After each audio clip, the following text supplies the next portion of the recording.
Hi, this is Nate Whitman with R2 Acres. So for a while now I've wanted to get into beekeeping, and I never knew quite where to start. And I looked at traditional beekeeping for quite a while and never quite made sense until I ran across something called natural beekeeping. And it made sense, and I like the concepts behind it. So since I've been wanting to do it a while and we've moved and we're no longer in an HOA, I decided to try it. So today on the way home from work, I went ahead and bought 5 swarm traps, 90 laying frames, 2 beehives, and 2 bases. Some assembly required. Over the next couple of weekends, I'll be building it all, and I'll show you how I built it. I found all of this on a website called horizontalhives.com, and I'll put a link down there. This is my nesting plan for the swarm traps. So what I'm going to start with is right here, the 15/32 inch plywood.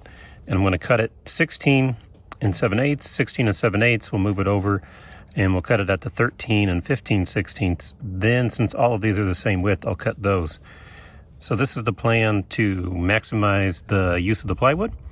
And then after that, we'll jump over to the 11/32, and I'm going to make that cut first. And then I'll cut these and I'll cut this. So actually these 2 pieces are for the hive, not for the swarm trap.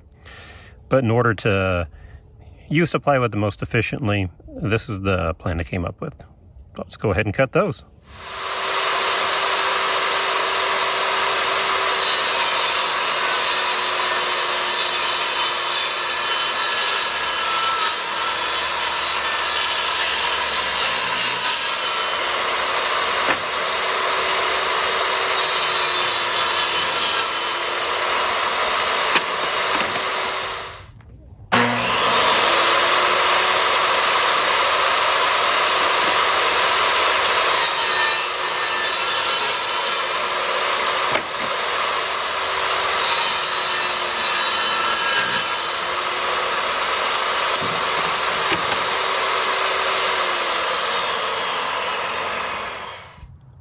Now that all the plywood is cut, it's time to make this little slot here. That's the way the bees are going to get in and out of the swarm trap. So because water can get in, what I want to do is this opening, I want it to be at about a 15-degree angle. So I've cut a little bit of a guide here. I have a starter hole, and I'll drill this hole out.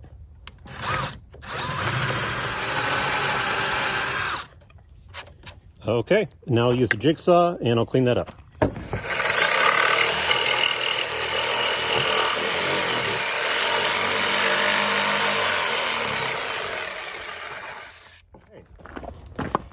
Now all I need to do is clean this up with a chisel, make these corners nice, and it'll be ready.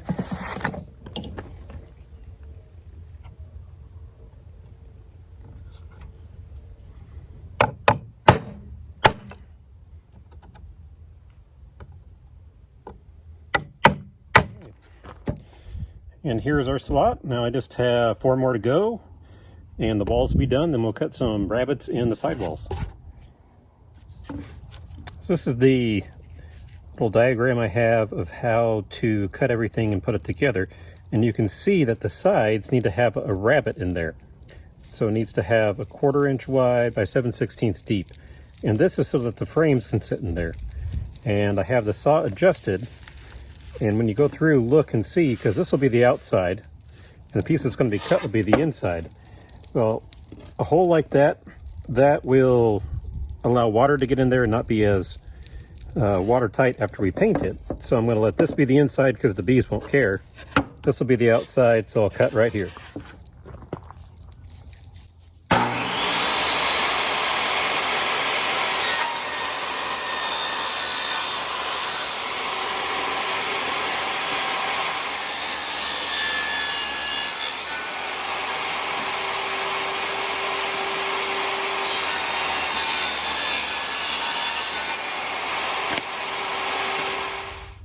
The last piece that I have to make is the pieces that go around and are kind of a frame for the lid of this. And what I need is a piece that's 3/8 of an inch by 1.5 inches. So I have these 2x4s cut the length, push stick because this is only 3/8, and I will cut and run them through there, And when we're done, then it's going to be time to start gluing this thing together and stapling it together.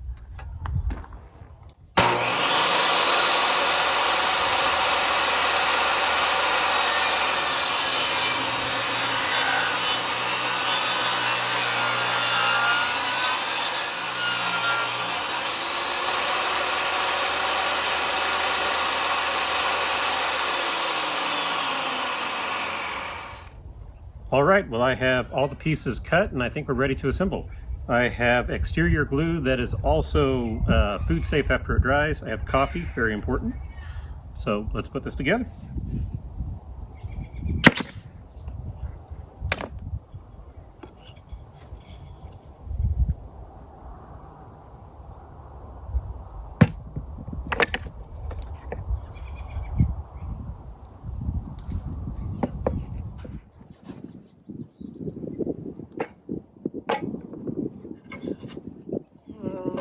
Like this side better. Okay.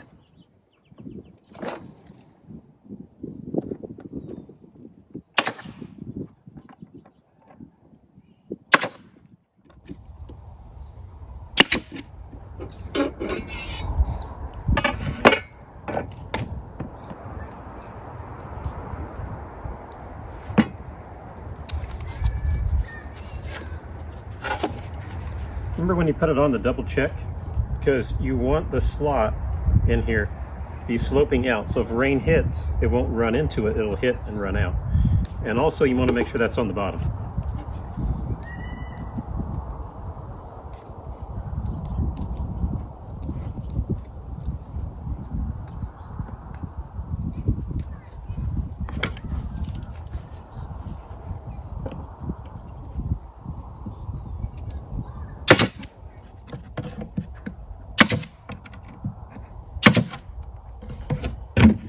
All right, and that is 5 swarm traps and lids put together.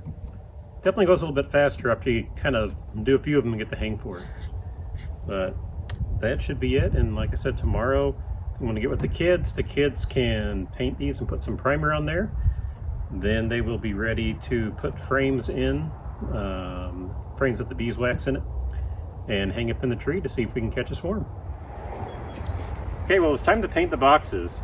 So what we want to do is paint the outside but not the inside. So our little lip here, we're not going to paint that. We don't want to paint anywhere in here on the lid. We're not going to paint in here, kind of only just at the edge and the top. So if you girls want, don't get the paint up into here, just keep it right on the bristles. So get it like this. So you guys can see. Just use nice strokes. And don't put it on so much that it runs, but just that it kind of goes across there. So okay. Knock yourselves out. Thank you, girls. You're welcome.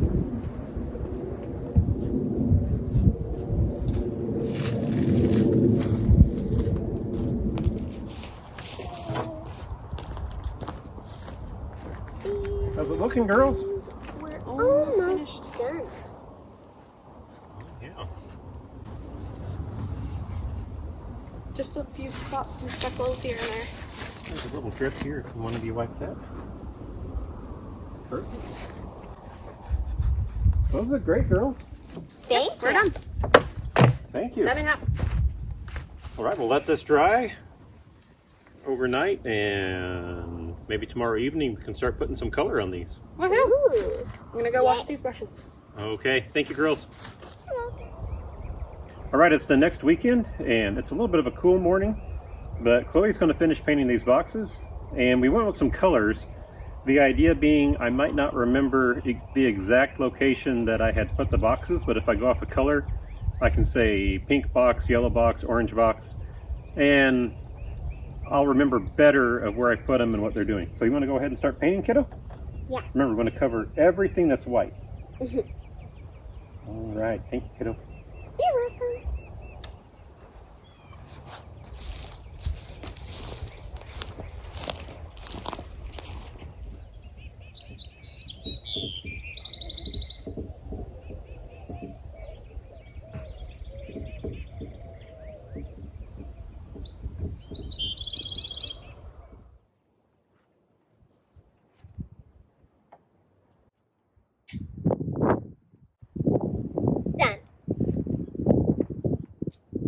Well, get up. Yep. Okay, it's time for the last step. We are going to put the aluminum on the top. Right now I'm doing the orange one. I have already cut out some little notches in the corner. I just laid this on top, traced it with the utility knife, and then made a little notch. So I'll line this up.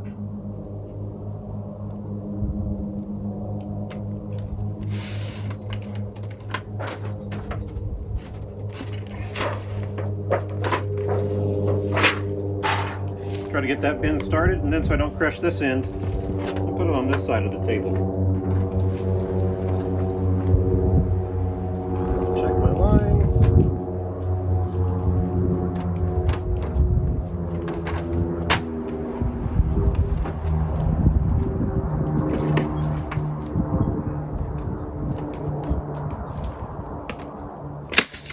Yep.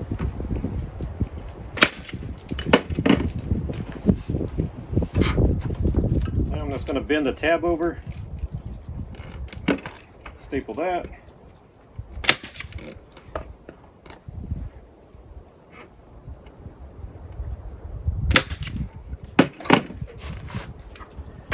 Do the same thing I did before with that.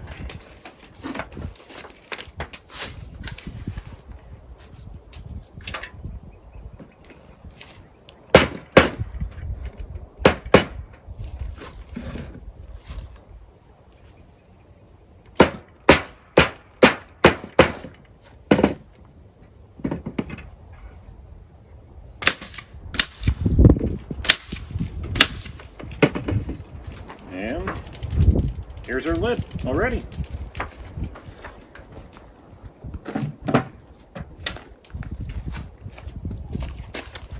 Now let's do the other three.